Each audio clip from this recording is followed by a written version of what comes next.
Oh, didn't see you there. I had my head in my phone and I wasn't being situationally aware. So today we're going to talk about situational awareness.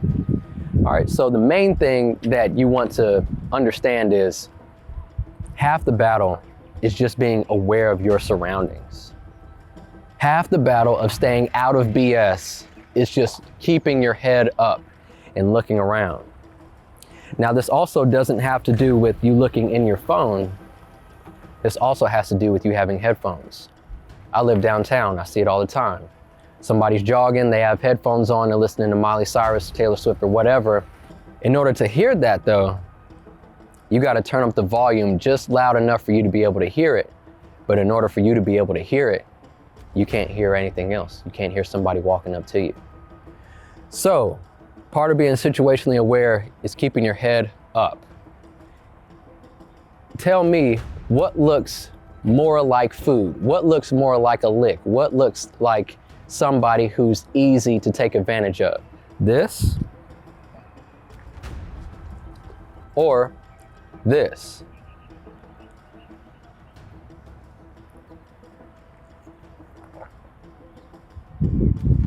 You tell me. I'm going with the second one, okay? Because I'm up, I'm looking around, I'm noticing what's going on. All right, now let's say you're like, oh, well, Romine, you don't understand, I'm so busy, I'm always on my phone, I'm always doing this and that. Okay, well, instead of having your head down in your phone, you want to hold your phone up in your face. Because this way I can still look around and nobody's going to think anything because, you know, you could be on FaceTime. Nobody cares. Nobody cares about you, right? Everybody's focused on themselves. So this way I can still see what's going on and I can look at TikTok or whatever cat videos that I'm interested in for the moment. But where this really comes into play is in a vehicle. So a vehicle is a transitional space. We're transitioning to the vehicle and then we're transitioning in the vehicle from point A to point B. Your car is an extension of your home. So when people get up to the car, what are they doing?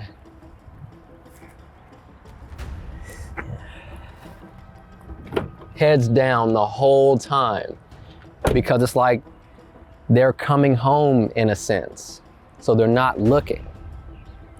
You still want to be up looking around because this is where, if I was a criminal, I'd be looking to take advantage of somebody. So I'm going to show you the blind spots of a car because this is crucial as well. So right here, I'm standing behind the driver's side of the vehicle and Steven can't see me. I'm right behind him and he can't see me at all.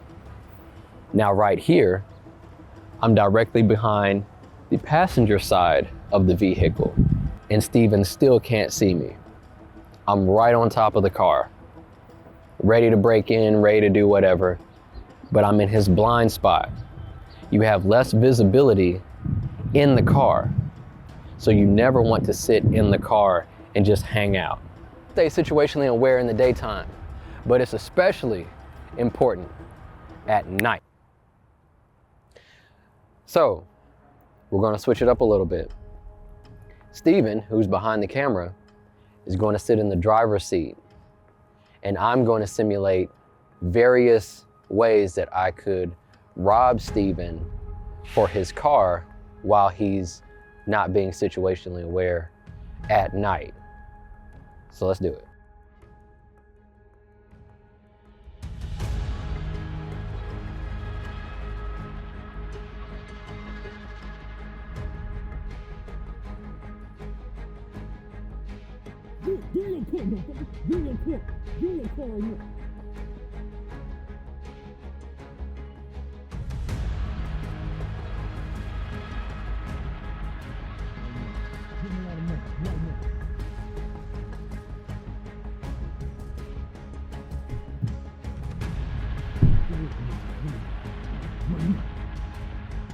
All right, so this stuff's real, man.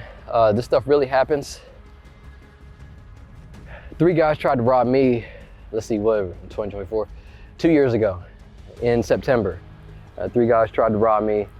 I was backing into my parking spot in my living complex, which is gated. Like, everything is codes and security and everything, but it doesn't matter. It's a false sense of security.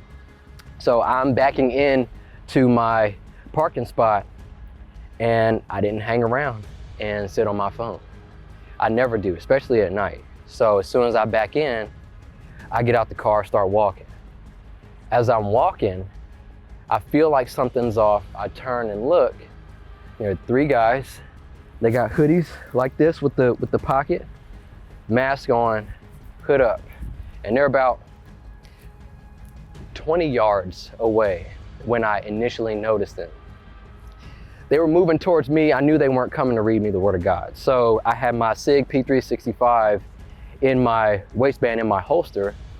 So I'm seeing them this way as I'm walking to my building. So I grab my gun, turn, and start moving, and I get really loud. You know, a lot of profane language, you know, the whole 9. I think when they realized that, oh, this guy has a gun, they turned and ran. They didn't want any smoke, and they turned and ran like over in this direction. Okay, so a couple things. I underwent a sympathetic nervous response, but my adrenaline dump was different because you always hear, you never rise to the occasion, you rise to your lowest level of training. So since I've trained so much, when I pushed out my front sight on that SIG P365, which is bright green, I kid you not, the front sight was this big. Like, it was all I could see, and my finger was right at the wall, but I didn't shoot for a couple reasons. First, they turned and ran, and second, I've trained so much to the point that I was like, I got this. Like, this is small. You know, you still undergo the adrenaline dump, your heart falls to the floor, but I just believed in my capabilities that much, and I'm carrying a spare magazine, stuff like that. I'm like, y'all are really messing with the wrong one, or the right one, depending on how you look at it. So most self-defense scenarios with a firearm, you don't have to shoot, but you always have that small percentage of guys who are like, oh no, I'll trade bullets with you. Yeah, we're coming for you, we want your stuff, we want all that. So you need to be mindful about that.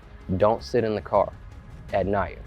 You don't want to sit in the car at all, because as we just showed, you can't see, you're unaware, but especially at night. So I hope you guys learned something. Feel free to like, comment, subscribe, giving you all this free game, man. Come on, just hit that button, it's free. And I'll see you on the next one. Romine.